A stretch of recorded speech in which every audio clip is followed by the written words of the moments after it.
AMAC with a 12 rebound double-double. Most likely hit that 15 rebound average that he has leading the nation right now.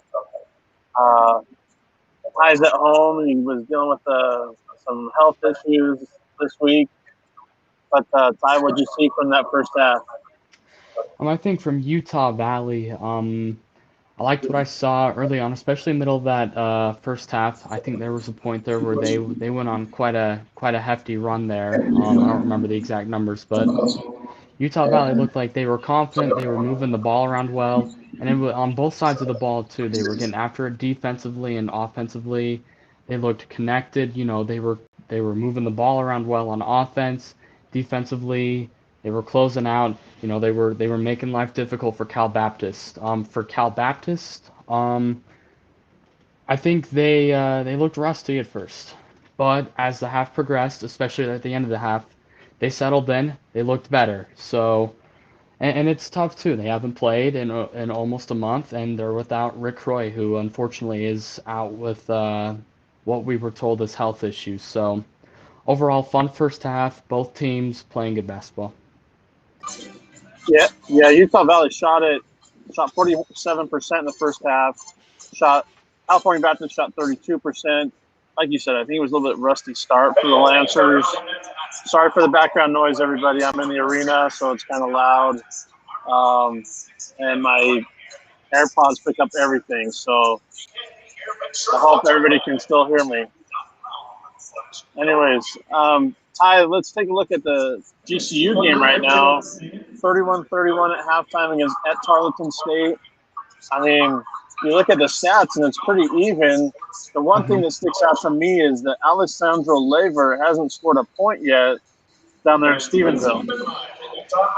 And it's funny too because it's been Grand Canyon's other big man, Asborn Midgard, leading the way for the Lopes with 9 points. So potential player of the year in the conference in Alessandro Lever. So I think that if Grand Canyon wants to pull away, they've got to get him more looks certainly. But no surprise for Tarleton State, Montre Gibson leading the way with them.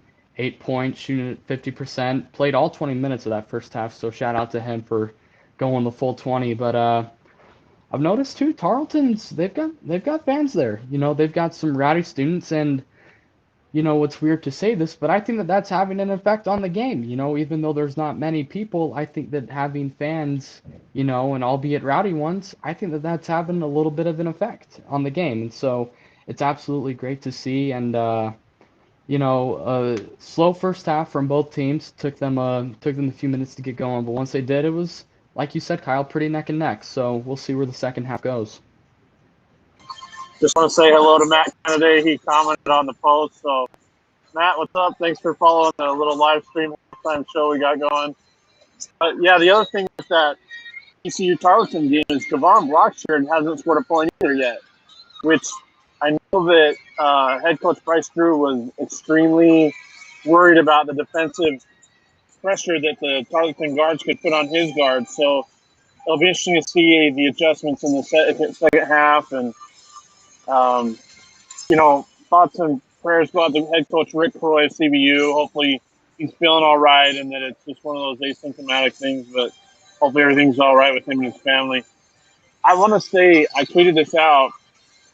I love the physicality that has been part of this basketball game so far between Utah Valley and California Baptist. There's a chip on everybody's shoulder. There's an edge there, and I love it. And I'm looking forward to a fun second half. Hopefully the foul trouble doesn't catch up with CBU. Borjak Yak has 3. Reed Nottis has 3. Ty Roell's up at 2. I mean, it's going to mount for those guys. But it's been a fun game so far. Absolutely, and I think that the reason you're seeing these teams are excited is because they haven't had the opportunity to play a lot. And I hinted at this in one of my points for previewing this series this weekend. Is that both teams are excited to play. They want to play. They're happy to be playing basketball.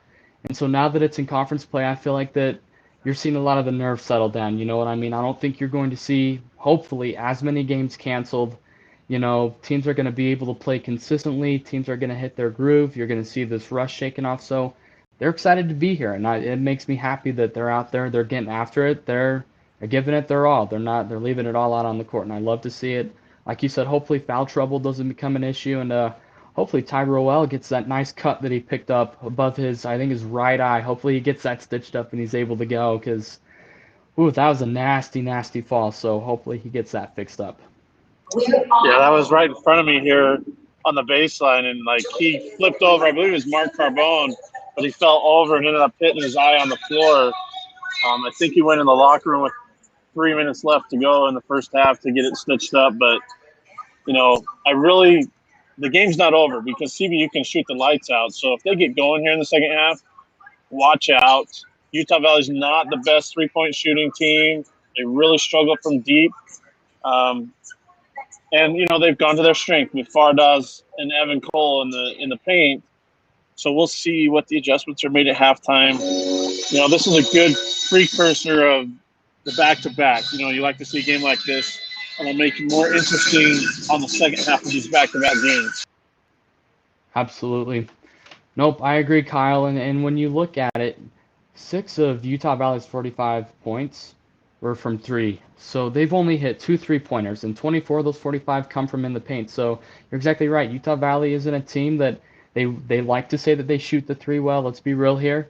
It's not their forte. It's not their strong point. So for Utah Valley, they've got to keep going down inside. And for Cal Baptist, once they shake off some of that rust, they get into the flow of the game again, they'll start knocking down shots. And like you said, they could. I'm expecting them to make a run in the second half. I'm expecting them to come out swinging, to give their best foot. So it's going to be fun to watch. I can't wait. Good time, everybody. Thank you for following on this little halftime breakdown that we're going to try and do more of. You might be surprised where we're at next weekend. That should be a fun one. We won't release anything yet, but we're going to have fun next weekend. And hopefully, these 2 games tonight keep entertaining us. It's great to have conference play back.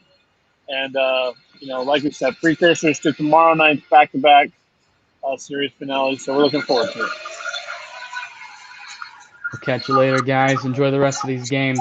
I know me and Kyle will. So stay safe, everybody. Stay healthy. Thanks for tuning in. Good job, Ty.